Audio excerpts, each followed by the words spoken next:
afternoon. I'd like to call to order the February meeting of the Public Works Committee. I am Chair Barbara Burke, and I have joining me today Co-Chair Scott Andrew Bowen, Councilmember Robert Clark, Councilmember James Taylor, and we also have Councilmember Scipio with us as well. Council members, our agenda is Our agenda is made up of two parts, the consent agenda and the general agenda. Are there any consent items that you all would like to have pulled? Madam Chair, if there are no items, I move for approval of the consent agenda. Second. We have a motion for approval and a second, and we'll vote by show of hands or aye. All in favor? Aye. Approval? Aye. Okay. We'll move on. We have 3 general agenda items. Madam Clerk, would you please call agenda item G1? Item G1, Winston-Salem, Forsyth County Utilities Update. Okay, I see we have Ms. Courtney Driver to give us a presentation. Thank you so much. Good afternoon. Good afternoon. Good afternoon, Chair, members of the committee, and council. I'm going to give you a quick update on the Winston-Salem Forsyth County utilities.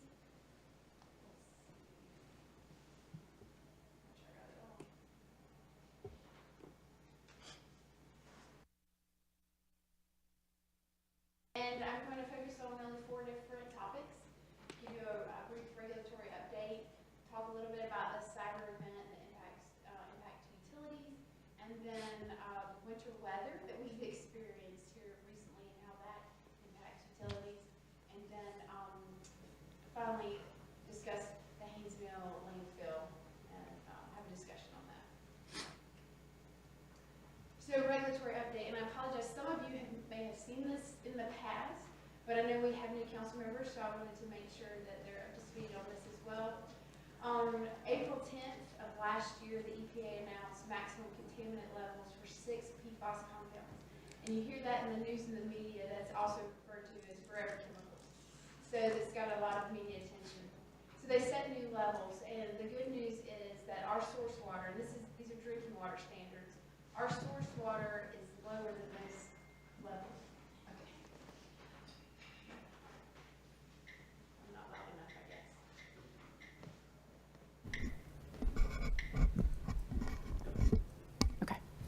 I've never been accused of not being loud enough, but. So the good news is that our source water for drinking is below these levels, so we don't anticipate having any problem meeting them. The EPA is still studying and doing research on the wastewater side, so there has not been levels set on the wastewater side, and so we're still monitoring that to see if there's going to be any impacts to us there. Do we have any external sources that produce these that we would have an issue with our wastewater? So right now we are monitoring what we would say our industrial users and dischargers to see, to sample those customers to see where it come from. We're doing that as well as utilities upstream from us to identify if there are particular sources where those chemicals are coming from. Okay, thank you. So the lead and copper rule, again, been in the news and the media. So the EPA established or published the lead and copper rule in 1991. There's been some minor changes since then. Significant changes started in 2021 when they did the lead and copper rule revisions, and then there was additional changes with the lead and copper rule improvements.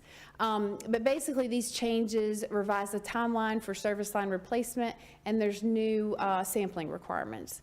We had to publish a lead service line inventory that was due in October, so we have done that. And I'll get into that a little bit more here.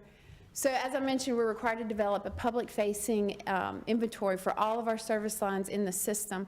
We had not been required to capture that data before. We didn't really have the material type of the private connections, and so these are connections coming from our public infrastructure to homes and businesses. So we've had to go out and identify and inventory those material types. Right now, our inventory can be found at cityofws.org/pipe. So anybody, all of our customers, anybody could go on and put in their address to see what, how their material type is identified. We completed 400 vacuum excavations on homes built prior to 1988. And we did a predictive model based on the age of the home or business, these vacuum excavations to predict where our sources, where there was lead service line or galvanized pipe that needs to be replaced. We started a Get the Lead Out campaign where customers can self-report. They can go online and use their smartphones. There's a QR code, upload pictures, and answer some questions to help us identify what type of material that they have in their private properties. We've received over 2,280 customer responses to date, which is pretty good. And what we sent out material type letters to our customers that fall in one of these categories. We've sent out 51 lead, 576 galvanized requiring replacement. These are pretty much, they're galvanized lines that need to be replaced. Also, we sent out 3,194 what we're saying are unknown. So we don't know if it's unknown that they're lead or unknown non-lead. So this is where we need those customers to help us by self-reporting, contact us, and so we can really try to fine-tune those numbers and get that 3,000 number, either in one of the other categories. So as I mentioned, we have to have a replacement plan over the next 10 years, which is why we're trying to fine-tune those numbers. There is funding through the Bipartisan Infrastructure Act that we have applied for. The council approved an application in October and then another one in January. We were just notified that we received, from the first application, we received $2 million at 100% principal forgiveness. So that's really great. Hopefully we'll continue to get some funding to fund the replacement of those lead and galvanized pipes that we find. Yes. Of the 51 plus the 576, have we started a program to replace those? We have not started a program. However, well, we are developing a program. So as we speak, we're developing a program. I've had conversation, obviously we're not the only utility that this impacts. So I've had a conversation with peer utilities about how they're going to address it. Raleigh, and as well as some other utilities, plan on funding those replacements. Even the utilities that haven't made up a decision yet are leaning towards replacing those for their customer base. I think that's ultimately where my recommendation will be, and which is why we're trying to get as much funding as we possibly can. Would you have any idea what it's going to cost per house? At this point, no. You could take once we get those numbers finalized, we'll have a better idea, but even then, what you're going to encounter from one house to the next could dramatically change the price, so. Oh, yeah. From my meter to my house is a sidewalk, a driveway, electrical wires on outdoor lighting, sprinkler system. I can't imagine what it would cost to get through all that. And And that, now, it could be the opposite, but just where my water line is in a Right. bad place. Councilmember Andrew Bowen. Good afternoon, and congratulations on the grant, the awarding. You said it was $2 million? Yes. Is there a time period, how long that needs to be utilized? There is a time period, and so we've already been working with the state to develop that time period. I didn't bring the schedule with me, but part of that is going to be used for inventory. So we're going to try to inventory those 3,000 to refine that number, and then some of that money will be used towards the replacement. I want to say that it's in the 2026 timeframe. So we've got some time, but yes, we need to, yeah. Councilmember Scipio. Thank you. This is very interesting. I just need to get some clarification, just so I heard correctly. The 3,000 unknown are actually residential properties, or not ours? So I don't know that they're all residential. They could be a business or a commercial account, but they are all within our system, and we just have to determine. Basically, they're unknown. We don't know what they are, and we got to either put them in the lead category or the non-lead. And these are all properties built before 1988? Yes. That's okay. It's a safe assumption to assume And that, is yes. the $2 million grant to replace those pipes, residents and Yes. business, whatever we find? Correct. Okay. So the 2 million that we have, a portion of it needs to be used on inventory, and then a portion of it can be used on replacement. The last funding cycle, we applied for $5 million, which would be, if we get awarded that, that would be completely for replacement. We don't have to use any of it for inventory. And is this replacement an unfunded mandate? Is it being mandated that we do it? It is part of the lead and copper rule, and we have to meet the requirements. Which means that residents are mandated to have these replaced. The So- city has to, So what the utility is mandated to do is to develop a replacement program. And so we cannot get on a private property and say, you have to replace this. So we're gonna develop a program where we're hopefully be able to fund all those replacements that we need to. We still, even if we fund it and the property owner says, no, I don't want you on my property, we can't get on their property. But we are required to then notify them annually that they have a lead service line. thank you, thank you. Any more? Okay. Any further questions? Okay, so we'll talk a little bit about the cyber event and how utilities has been managing through this. So the good news is there was no impact to our water and wastewater treatment plant controls. So those have been running without any hiccup. We have developed manual processes to provide continuity of service. Those include, we went back to pen and paper for work order management, move in and move out. So that's where if somebody wants to transfer their water service from this location to another location. New permits, which are new construction, so you need a new connection and permit. We developed manual processes for that.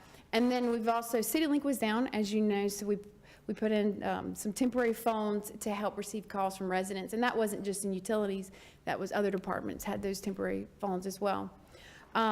Customers have not been penalized or disconnected for non-payment. You know, we had some payments that were sent out, some bills that were sent out in late December, and then customers didn't have a way to pay. So those customers have not been penalized at all.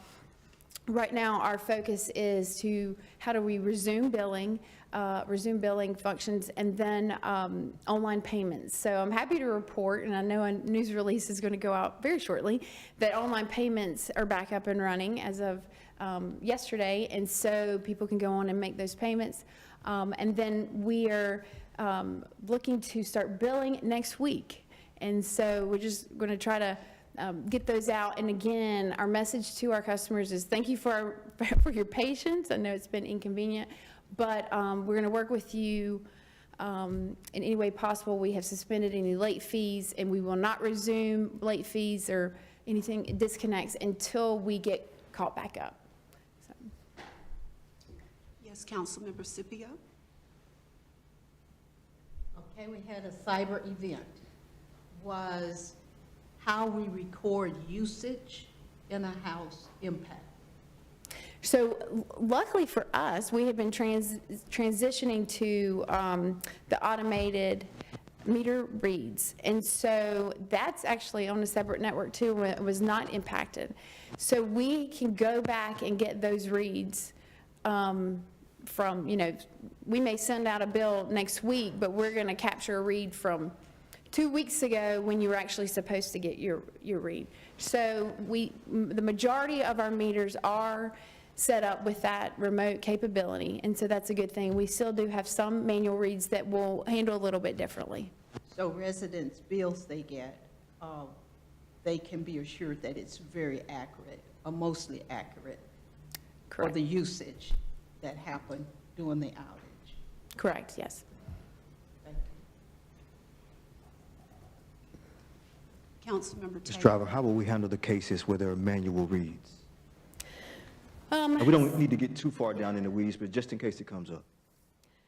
So there's been a lot of discussion about that. I actually met with the manager and Aaron this morning, and so we are still trying to determine that. We've going to have to, one of the problems too is that the device that we use to get those manual reads is still not working an interface. And so when I talk about manual processes, we're going to put iPads in our meter readers' hands. We've developed a spreadsheet, and they're going to go back out there and get those and enter those numbers in a spreadsheet, and then we're going to upload them into our billing system. But so those, we're still working through that, and that's still going to be something that those bills may go out a little later than some of those other ones, just to give us time to get out there and read them.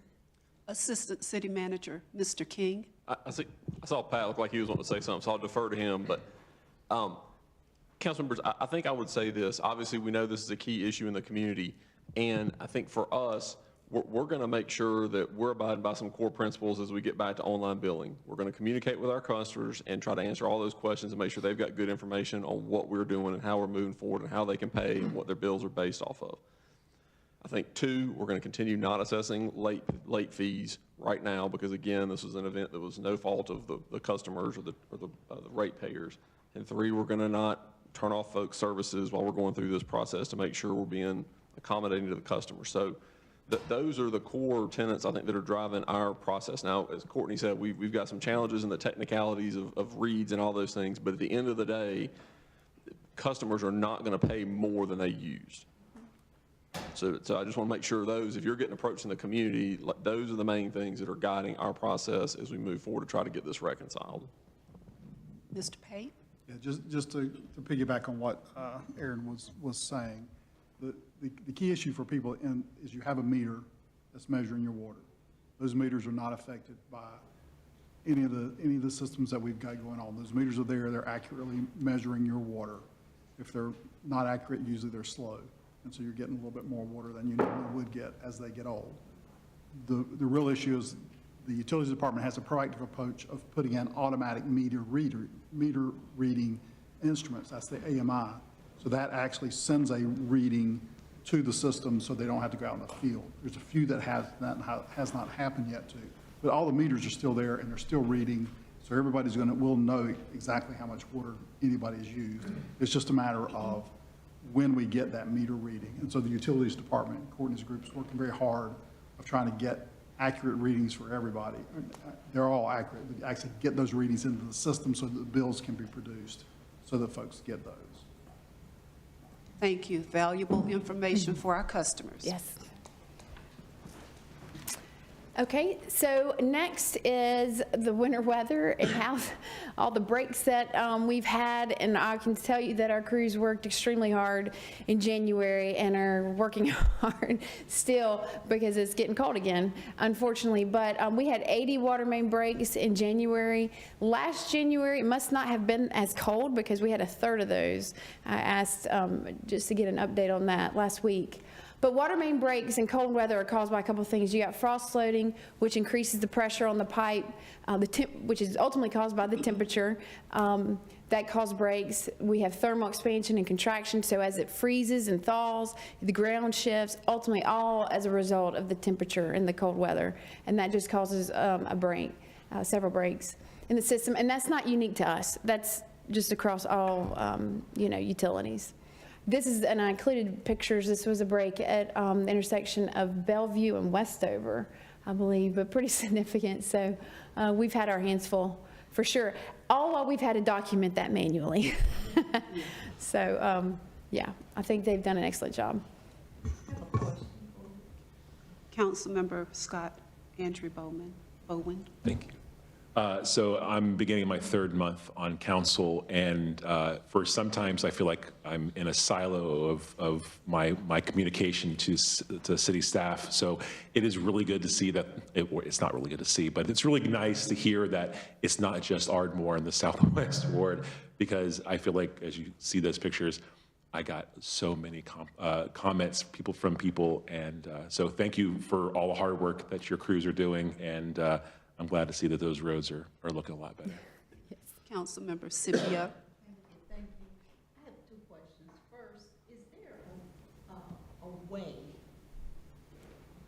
that we can detect these water main breaks except from visual? occurrence and residents reporting. I was just driving down the street and there was a break. And I called it in, but I didn't know if anybody else had called it in. But I have no clue how long that break had been there. So I don't know if we have a detection system. And my second question is, I don't know if you know, are there new materials that municipalities are looking at that could help prevent these breaks? And if we can talk about that at a later date, I think that's something we need to explore. For your first question, those are both great questions. I think for the first one, water is a little harder than sewer. Sewer, we can put a camera in and we can inspect the inside of the pipe and look for, you know, any defects and things of that nature. You can't really do that on water. There's more technologies that are evolving, but, you know, water's pressurized.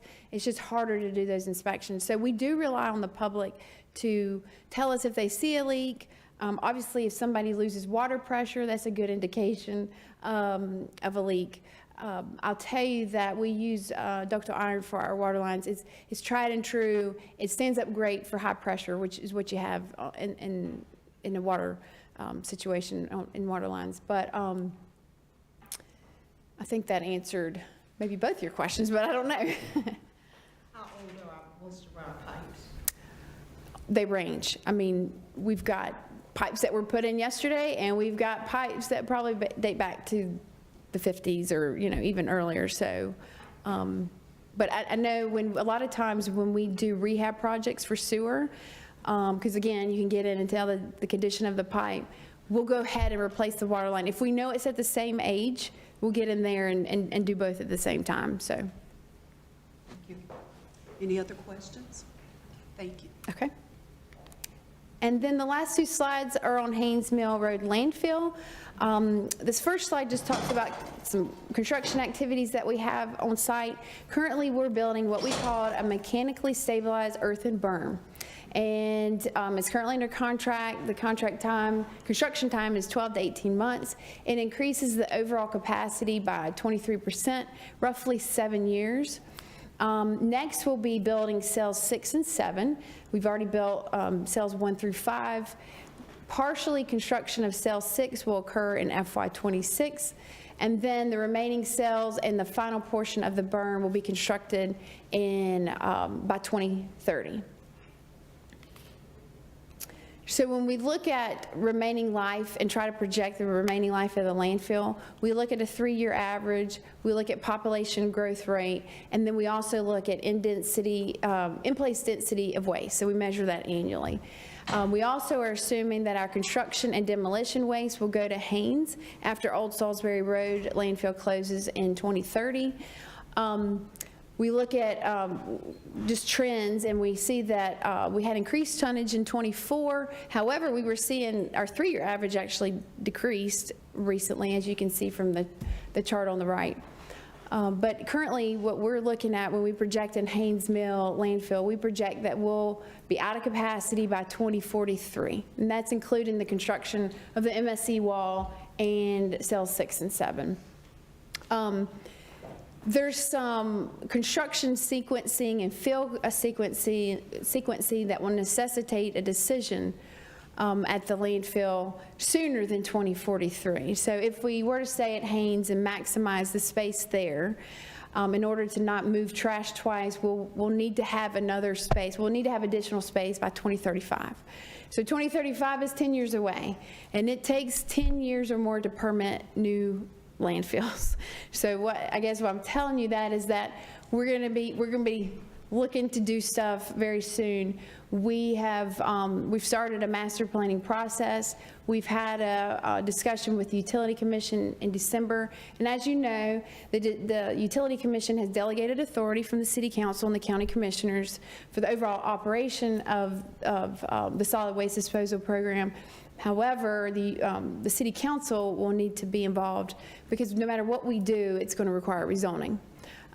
So I've got to schedule meetings with Aaron and the manager to talk through next steps and how to best get the council involved with what that means and the future of the landfill. So Any questions on that?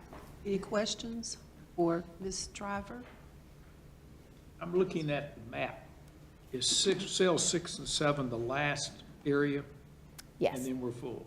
yes. So so you can't go up to the future borrow area in places like that to put it? No, I mean, if you did, that'd have to be rezoned. But it is available? Yes. I'm not sure, there's, I don't have to worry about that because I won't be alive then, but just curious if I am aware, because I was here when we signed the legal agreement that we would not build west. east or west of the power line. So the only other area that's not, other than the 6-7, would be the future borrow area. I think even that is not really feasible because there's some challenges with streams and Okay. stuff that run along across that. So, yeah, we'd have to revisit some previous conversations if we want to maximize space at Haynes. Okay, thank you. Any additional questions for Ms. Driver? Well, we thank you for this utilities update, and we do have a lot to consider, knowing that it takes at least 10 years to permit a new landfill, and rezoning is required as well. This was an information item, so thanks for the update. And we'll ask the city clerk if she'll call agenda item G2. Item G2, Winston-Salem Transit Authority update. Mr. Fansler, can you tee this up for us, please? I'm happy to, and good afternoon, Madam Chair, members of the afternoon. committee. Jeff Ansler, the Director of Transportation for the City of Winston-Salem. Real briefly, I just want to introduce this item. 12 months ago, this time last year, we were having a different conversation about the future of the Transit Authority, and we were embarking on an RFP process to onboard the next provider of public transit in our city. And fast forward 12 months to today, we have onboarded that new provider. We have changed contract models altogether. We are currently delivering transit services completely different than we did 12 months ago today in the terms of an operational agreement. And you'll hear more about that in just a moment. But from then, 12 months ago, we were having some FTA challenges. We were not in good standing with the Federal Transit Administration. We had some mandates to kind of correct action, or our funding was in jeopardy. I'm happy to stand before you today by the next two individuals that you'll hear from today. We are in good standing with the FTA. We have fully transitioned to an operations model. Our ridership, while slow to progress, is responding, but I think today's update gets back to our more routine updates that we used to give under the leadership of Aaron about quarterly or biannually, where we just come to this committee and talk about where we are with the ridership, with the technology, where we are with the fleet, and just give an overview of how transit services are administering in our city. So without further ado, I just wanted to take a moment to introduce the new general manager of the Winston-Salem Transit Authority, Mr. Bruce Adams. He will give some comments and go through a few slides, and he'll be followed by my colleague, Assistant Director Kelly Garvin, which will go wrap us up this afternoon. So I'll stand ready for any questions, but right now, Madam Chair, it is my pleasure to introduce the general manager, Bruce Adams. Thank you. Good afternoon, Mr. Adams. Good afternoon. Thank you, Jeff, for those comments. Madam Chair, committee members, I am Bruce Adams. I'm the General Manager for RATP Dev. And first, I'd like the public to say thank you for allowing me to come out and speak today in regards to Vista. Secondly, I want to also publicly acknowledge Kelly and Jeff for their support, their leadership, and their collaboration. Without their support of this whole process, what we're doing and what we're trying to do wouldn't be possible.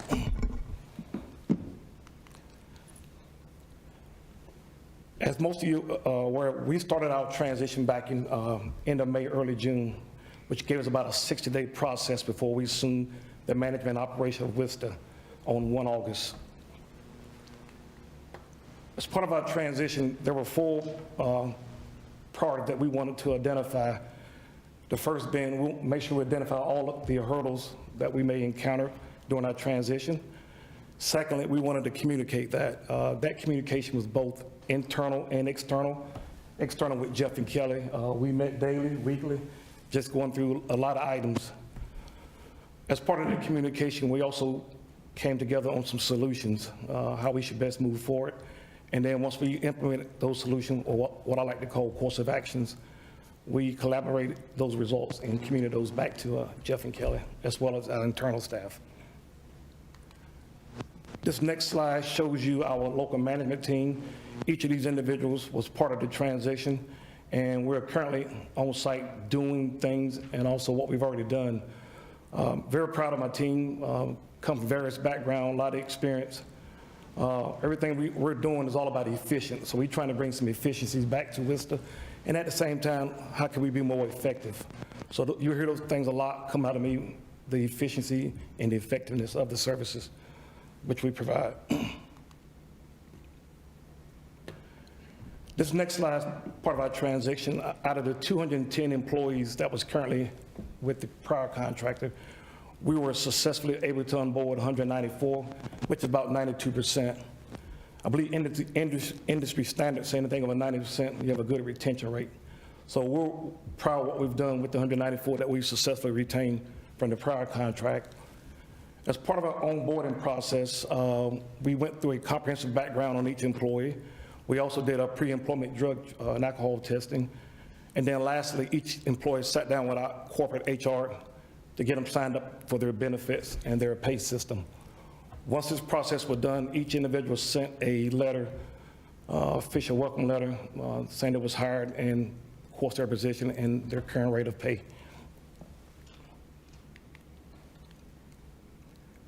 This slide here shows our first day on service on 1 August. To celebrate our new partnership, we did an employee appreciation day, pretty much all day long, starting at 1 and pull out at 4:30. You see our local team, we also had our corporate CEO on site, and like I said, just appreciation for our employees, what they're about to do for us as their new management company. And also, so that was a big long day. We served them breakfast, also served them lunch, had giveaways. So we were very excited about that particular day. We also rolled out the new uniform that we provided for the employees on that date.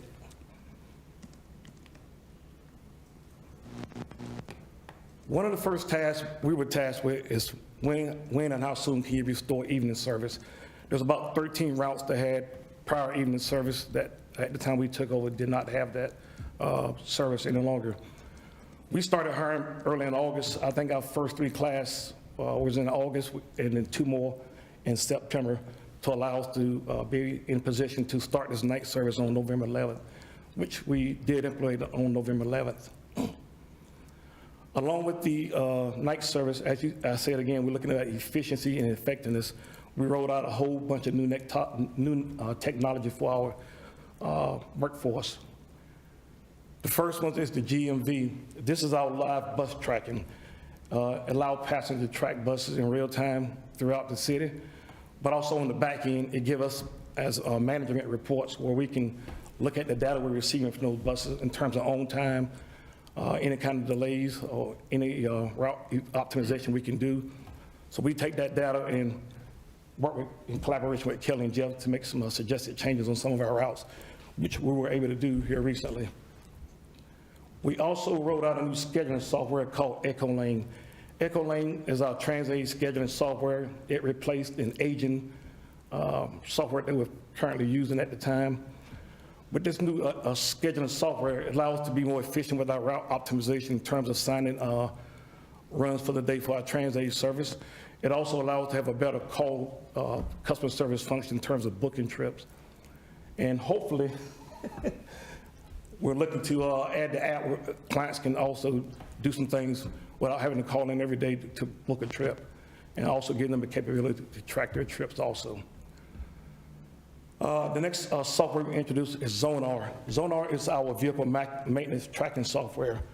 And pretty much all operators are required to do a pre and post trip on the vehicle they take out for the day. And part of that pre and post trip, they'll walk around and notate any deficiencies the buses may have.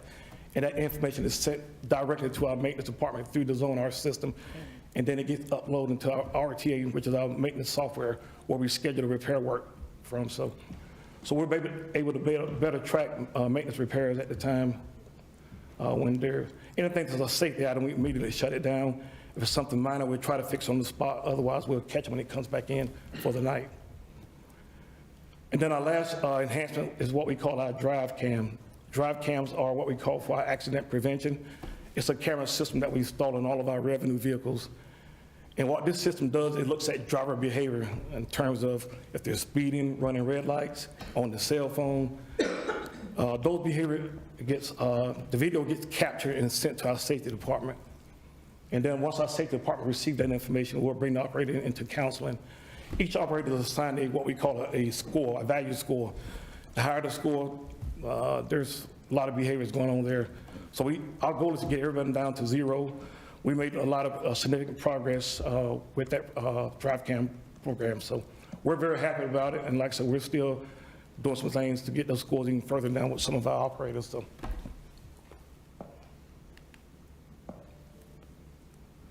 One of the first things our marketing person was tasked with was to rebrand the Worcester website. So what you see is the result of that product. We wanted this website to be more consistent, also make it easy to use and also easy to navigate. We're constantly providing updates to the website. Some of it's feedback, both internal and external. So we're very proud of the website that we so far recreated from what it used to be. One of the things we were able to do is taking our GMV platform and embed it into the website. So when the riders or anybody go to our website, they can pull up a particular route, and that, on the website, they'll see where that bus is located at. Also, it'll let you know whether that bus is full, what's the capacity of the bus, and it always shows the next 3 stops that bus will be doing and give you an estimated arrival time will be at that particular stop. So this is more of a real-time enhancement the riders are taking advantage of and using it. So we were able to embed it into our website.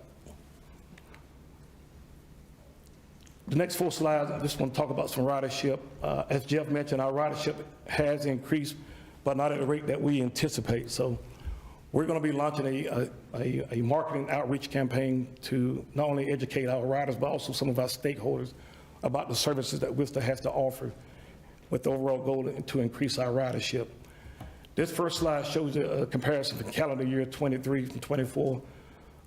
Overall, about a 7% increase between the 2 calendar years there on our fixed route services. The next slide shows our transit ridership. That shows pretty much about a 4% decrease. But as Jeff mentioned, one of the things we're focused on is making this service more efficient. So we're streamlining some of the process, how we take reservations. We'll implement some new policies from how the service was used in the past, pretty much streamlined to make sure we're in compliance with FTA in regards to the paratransit services. So also with that program, we'll be looking to try to market it a little bit better. We're meeting with our stakeholders now to see how we can be a better partner. Some of the stakeholders are the dialysis centers, the industry for the blind, and other agencies that we serve. Like I said, we want it to be a true partnership so they can give us feedback how we can better provide service to those locations. And then we can share some things that we think can also enhance the service that we provide at that location. This next slide shows the evening service, the impact on the evening service expansion when we did on those 13 routes. Right now, that slide shows about 11% increase from calendar year 23 to 24. And like the 13 routes that we did, the enhancement started in November, so we got a good 3 months of data versus the 12 routes that had it prior to that point. And then this also shows our transit ridership after evening service, which is about a 4% increase from what it did in calendar year 23.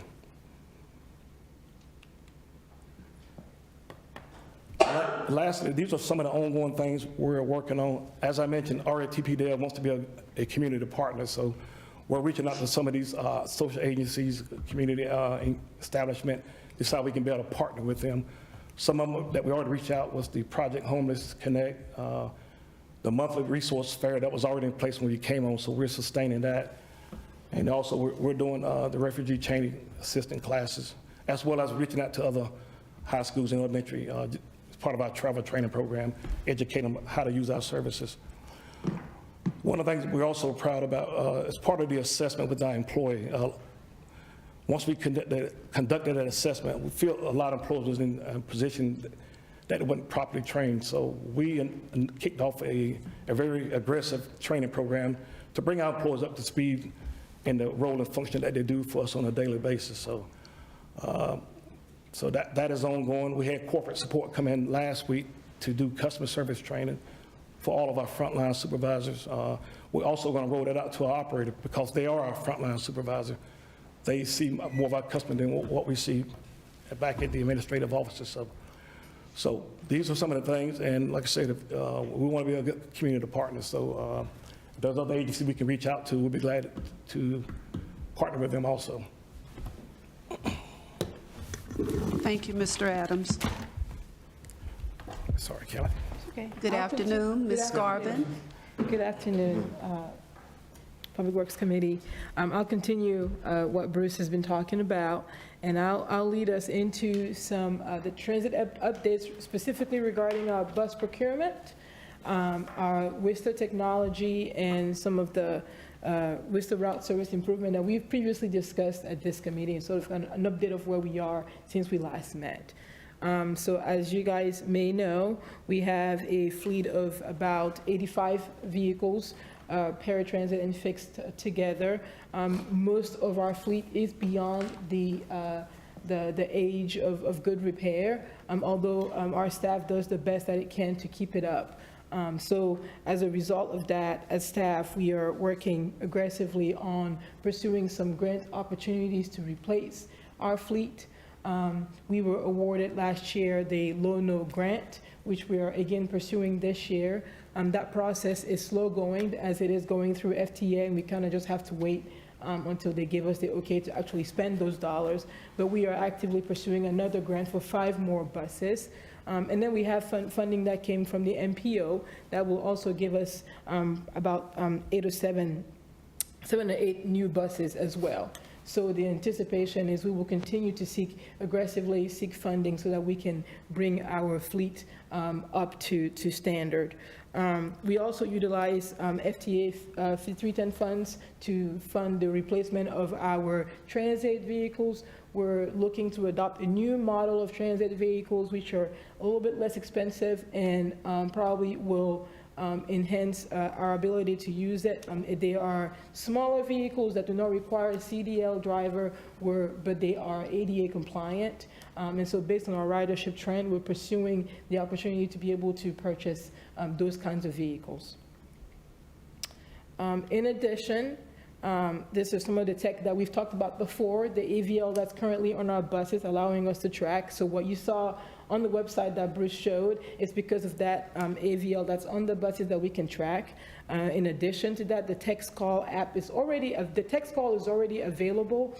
We are now in the process of updating our signage on each of our routes so that people that are riding at the bus stop can see the number and text to see when the next bus is coming. So we're in the process of doing that. We've updated our passenger count devices on the buses so that we can get a more accurate ridership information for reporting purposes for FTA and also for this board. And we've updated our enunciators. They were not always working, so now we have new ones that announce the next stop while you're on the bus, which is a very nice ADA feature for those that cannot see, but also if you're unfamiliar with the area. And then the LCD signage, we were putting some new signage at the TC so that when you're sitting inside the TC, you can see on the screen when the next bus is coming and what bay that bus will be located. Bruce mentioned EchoLane. That is the software that we're using on the paratransit side. And so that software allows us to optimally plan the rides. It does automated optimization of the rides, and it allows us to not overbook ourselves and also to overbook and underdeliver. In the past, under our old model, we were overbooking ourselves. Our on-time performance was very low because we didn't have good visibility as to how many buses we have out there and how many runs we're capable of making. Because of this new software, we have a better visibility, and so we're working hard to not overbook ourselves, overstretch ourselves, and deliver on that on-time performance for the client. I've talked about UMO before, so we are in the process of negotiating contracts. We're reviewing it now with our attorney. That's the application that we hope to use that was approved by City Council for tracking your bus, but also paying your fare and additionally planning your trip. So we're currently working through that process as we speak. And I mentioned the service improvement. So we've talked about the routes that the city council, we presented to city council that we were going to do some changes to the system, including removing Route 90, 100, and 110. And so we are in the process of launching those changes. As of right now, our target deadline is for the end of March to be able to start those new service. You will see probably starting today or tomorrow an aggressive campaign, marketing campaign for the users, for the population to see what changes are coming. We're using Facebook, radio, television ads on your phone. We're using all the medias that we can to reach the community, to alert them of those changes, but also they can be prepared to also enjoy the new things that we're bringing to the system. And that's just a picture of what our new sign will look like. So as you drive around, you'll start seeing those new signs pop up as we're installing them by route. And of course, I am available to answer any questions that you may have. Any questions for Ms. Garvin, council members? Councilmember Scipio.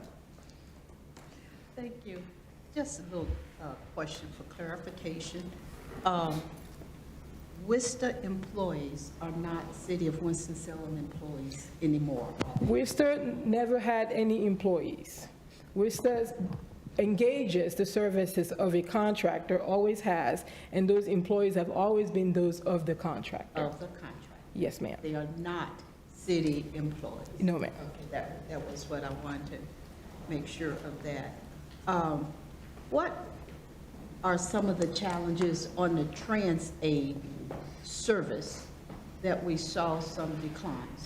So yes, ma'am. As I mentioned, the application that the new software that we launched, EchoLane, allows us to have a better visibility as to what our actual capacity is. In the past, we have overbooked ourselves and not delivered on time performance. Well, we have a new contract, and the contractor is held to some on-time performance metrics that they have to abide by.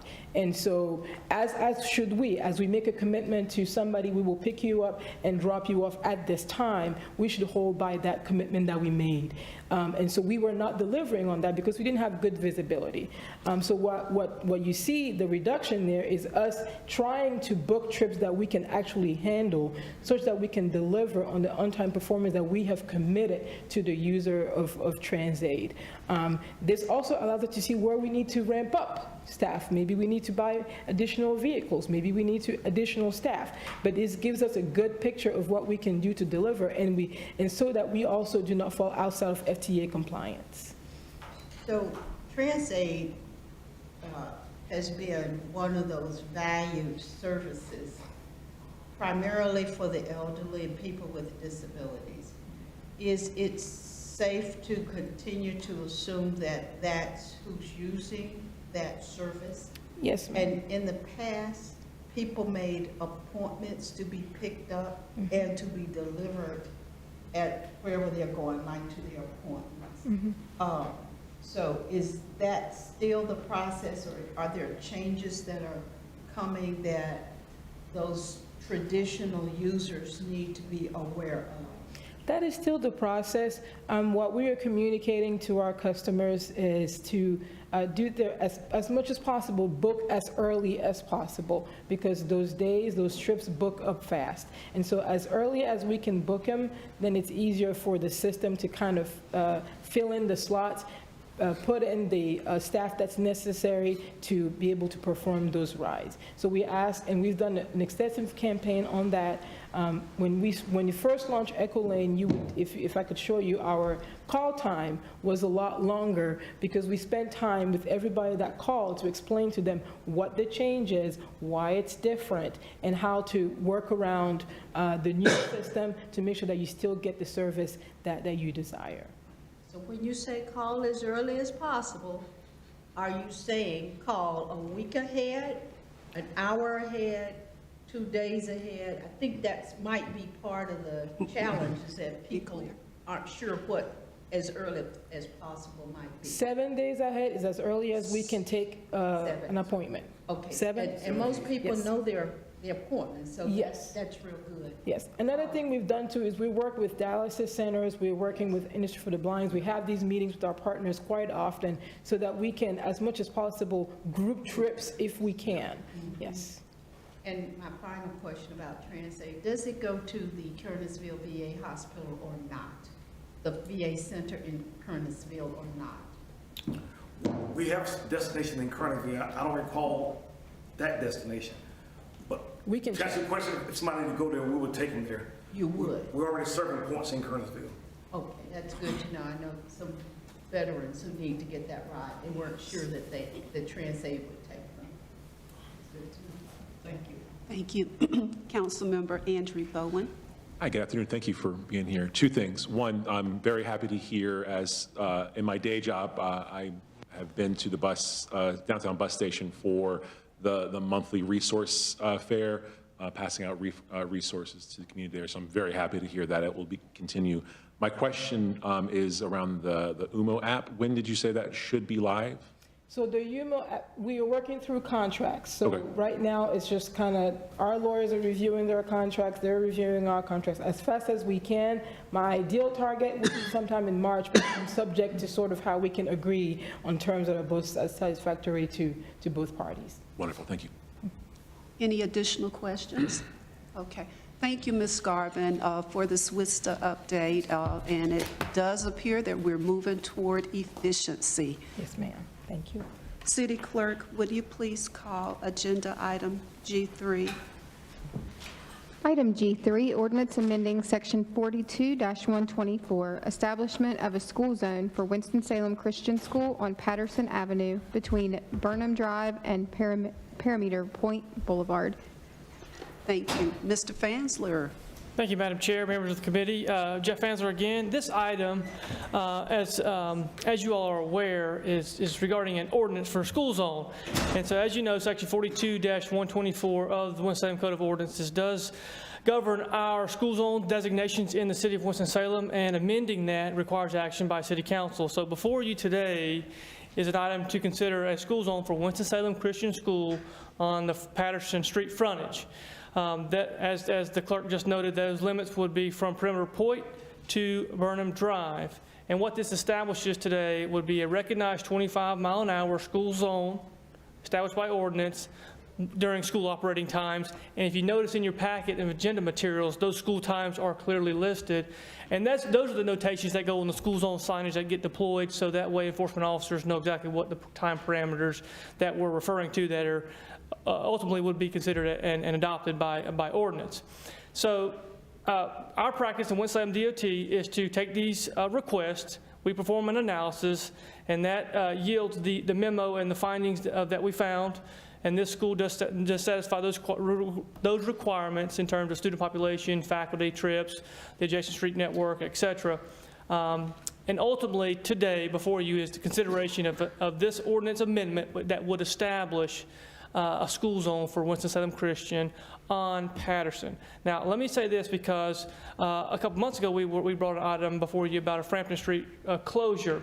Now, while this item is separate and apart from that, they do go hand in hand, because I will give a nod to our operations director, Reed, who's done a lot of work already analyzing Frampton Street adjacent to this request that you see before you today. And we're actually bringing the school system, or the school principal in, and we're having those targeted discussions on specific improvements on Frampton Street. What this designation does, we need to establish this as a school zone by city ordinance. That gives us some more flexibility with FHWA for targeted improvements on Frampton. It basically just fills our toolbox a little bit more for eligible improvements for Frampton. And plus two, we're going to be approaching Frampton Street as a safety improvement, not necessarily tied to the school zone, but targeted safety improvement. You guys have heard me talk many times about our safety improvement program and the traffic safety dollars that you allocate every year. So I won't get into that, but I just want to mention that Frampton Street is not a byproduct of this. It is separate and apart, but it's very much a part of the overall comprehensive treatment for Winston-Salem Christian. And I'll stop there, and I'm happy to take any questions. Any questions? Councilmember Scipio. Thank you. Ms. Ransford, two things this property used to be Woodland Christian School.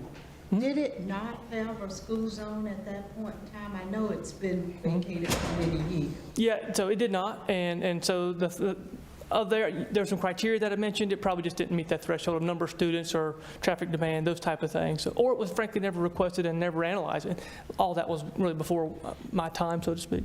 So the school zone is going to be probably 25 miles per hour during school, something like that? During school hours, correct. During school hours. Who actually enforces that? Your Winston-Salem Police Department. But do they have to be called to enforce it? Because just like most school zones, people just fly through them. So yeah, you know, driver behavior is something that if you got an answer for that, I'm happy to hear it. But certainly the police presence is subject to their staffing ability.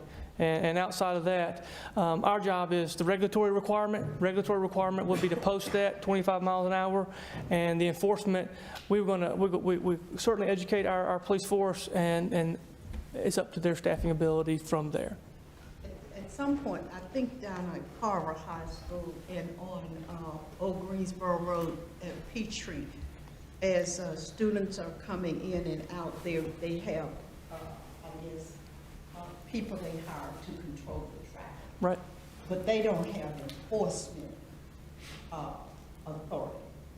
So, and will this allow the school to have people out on Patterson to assist with the in and out egress of the school? Certainly they could request, I'm assuming you're talking about a crossing guard of some flavor, right?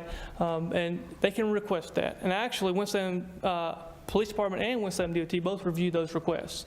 And so now they do not have enforcement authority. They have just the permit authority to operate in the street. And so there's some traffic control training that they have to take to get that credential. But outside of that, it is subject to the school system providing the funding and the crossing guards to facilitate that request, subject to DOT review and PD review. Mm-hmm.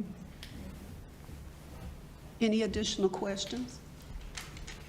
Is there a motion to approve agenda item G3? So moved.